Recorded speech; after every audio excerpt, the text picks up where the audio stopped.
Bonjour à toutes et à tous, et bienvenue. Le mois de juin est désormais derrière nous, et nous sommes de retour avec un nouvel épisode de notre revue mensuelle de l'industrie. Dans cette série, nous examinons les évolutions les plus importantes du secteur des gobelets en papier, du papier et des emballages à usage unique à travers le monde. Le mois de juin n'a pas été marqué par de grandes avancées, mais plusieurs tendances de fond ont continué à façonner l'avenir de notre industrie. Voyons ensemble ce qui s'est passé au cours du mois dernier. Le premier sujet qui a retenu mon attention en juin concerne une nouvelle fois les technologies de revêtement barrière. La collaboration entre UPM, Michelman et Bobst continue de progresser. À première vue, cela ne semble peut-être pas être une information majeure. Pourtant, selon moi, ce qui est vraiment important n'est pas le produit qu'ils développent, mais la manière dont ils le développent. Il y a quelques années encore, une entreprise fabriquait le papier, une autre développait le revêtement, et le constructeur de machines se contentait de concevoir un équipement capable de fonctionner. Aujourd'hui, cette approche ne suffit plus. Un nouveau revêtement peut offrir d'excellents résultats en laboratoire, tout en se comportant très différemment sur une ligne de production. Il peut réagir différemment à la chaleur, provoquer des problèmes de soudure, se fissurer lors du formage ou tout simplement ne pas fonctionner efficacement à grande vitesse. C'est pourquoi les producteurs de papier, les spécialistes des revêtements et les fabricants de machines travaillent désormais ensemble dès les premières étapes du développement. Dans ce partenariat, UPM développe le papier, Michelman travaille sur des revêtements barrières biosourcés de nouvelle génération, tandis que Bobst met au point les procédés de transformation permettant à ces nouveaux matériaux de fonctionner efficacement sur les lignes de production industrielle. Ensemble, ils ne développent pas seulement un nouveau matériau. Ils conçoivent un système de production complet. À mes yeux, cela envoie un message très clair.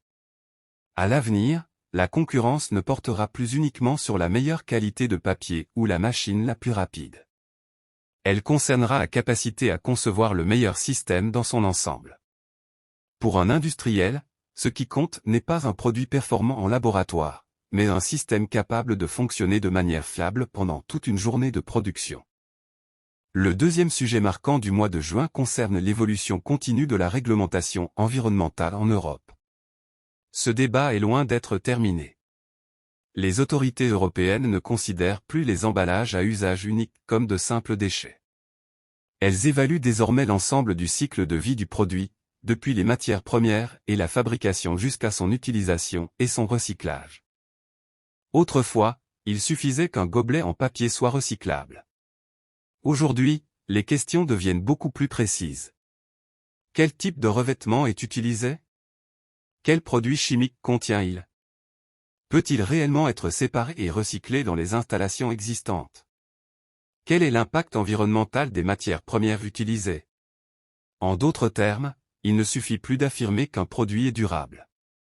Les entreprises doivent désormais le démontrer avec des preuves techniques. À mon avis, cela entraînera deux conséquences importantes. Premièrement, les fabricants devront porter beaucoup plus d'attention aux matières premières qu'ils achètent.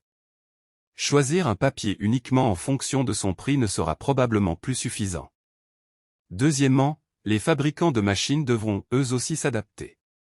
À mesure que de nouveaux revêtements et de nouveaux matériaux apparaîtront, les machines devront être capables de les traiter avec le même niveau de vitesse et de stabilité que celui attendu aujourd'hui. Je pense notamment que les entreprises qui exportent vers l'Europe, ou qui souhaitent y entrer, devraient suivre ces évolutions de très près. Bon nombre des réglementations actuellement discutées en Europe finiront par influencer les normes de production dans de nombreuses autres régions du monde. Nous l'avons déjà constaté avec les produits revêtus de PE, et il est très probable que le même phénomène se reproduise avec les futures technologies de revêtement. Le troisième sujet qui a retenu mon attention concerne le coût du papier. Au cours des dernières semaines, j'ai échangé avec plusieurs fabricants dans différents pays, et beaucoup d'entre eux m'ont fait part de la même préoccupation. Le prix du papier reste l'un des principaux défis, en particulier pour les producteurs européens. J'ai récemment eu la même discussion avec un fabricant en Bulgarie. La pression sur les coûts demeure forte et, dans ces conditions, produire davantage n'est pas toujours la meilleure solution. Les entreprises qui parviennent à réduire leurs pertes de production sont souvent celles qui améliorent le plus leur rentabilité. Parfois, les bénéfices ne proviennent pas d'une production plus importante, mais simplement d'une réduction des déchets de papier. En résumé, le mois de juin n'a pas été marqué par des changements spectaculaires dans l'industrie des gobelets en papier. En revanche, 3 grandes tendances ont continué à se renforcer: les revêtements barrières de nouvelle génération, les réglementations environnementales et l'amélioration de l'efficacité de la production. La principale conclusion que je retiens ce mois-ci est la suivante: notre industrie ne consiste plus seulement à fabriquer des gobelets en papier. Elle consiste à gérer ensemble les matériaux, les machines et le développement durable. Cette transformation peut sembler lente aujourd'hui, mais, selon moi, les entreprises qui domineront ce secteur dans les 5 prochaines années sont déjà en train de s'y préparer. Je vous souhaite à toutes et à tous une excellente production, beaucoup de réussite dans vos activités et une croissance durable. À très bientôt pour notre prochaine mise à jour mensuelle. Prenez soin de vous.